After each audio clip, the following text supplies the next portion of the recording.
So you have a teacher who is not quite cutting the mustard.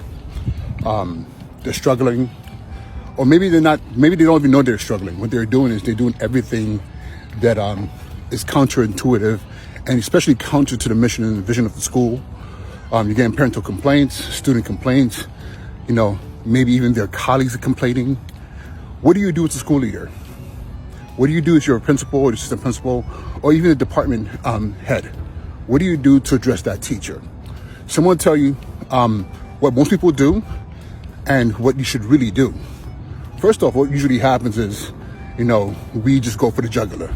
This person is not doing this, or is doing this incorrectly, or man, they're making our lives more complicated. Like, what's going on? How come they can't figure it out? And we just dump on that person. And yeah, some of you might say, well, you don't know who I'm dealing with. And you're right about that. I don't know who you're dealing with. But one thing I do know, who has to deal with that person. Unless you work in a space where that person can be terminated immediately, which most of the time is not the case, it's your students. They got to deal with this person. So if you're spending your time,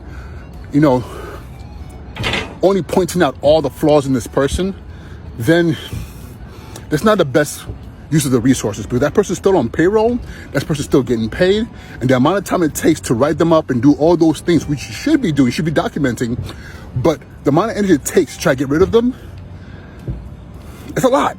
So consider this. Figure out what that person's why is. One thing I learned a long time ago is if I can figure out what your why is, and what motivates you, why did you even decide to come into this profession? How can I help you? What are your fears, your misconceptions?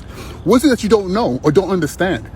Often we assume because the majority of the staff is moving in the same direction, that one person who's an outlier is being defiant. But it's not the case. There's a lot of times they're struggling. But when you're in a space where everyone else seems to be getting it, you might try to get it too and function in a way that's even more disruptive and creates more harm. So as leaders, our job is to figure out what is the problem. And yes, you deal with some people who, honestly, no matter what you do, it's not gonna make a difference. But I don't think that's the majority. I think the majority want help, and often they don't know how to ask for it. Kind of like the student in your classroom. Remember when you were a teacher? That kid in the classroom who would be so disruptive all the time, do everything they can do to get moved from class, or just be disruptive all the time.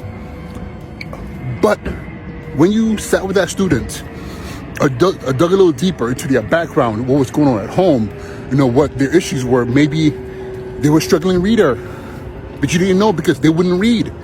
Maybe, they were so lost in the content that the shame of their peers knowing that they couldn't do the work, became a point of issue for them. So they created a scenario where they didn't have to face that by being disruptive. I'm not saying that all the adults are like this who are struggling, but remember, human nature. Somebody told me a long time ago, there's no difference between a kindergartner and a 12th grader.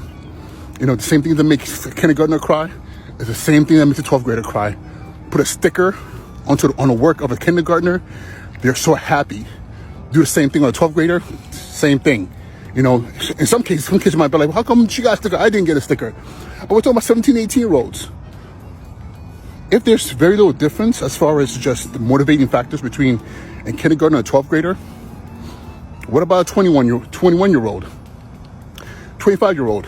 30-year-old, 40-year-old?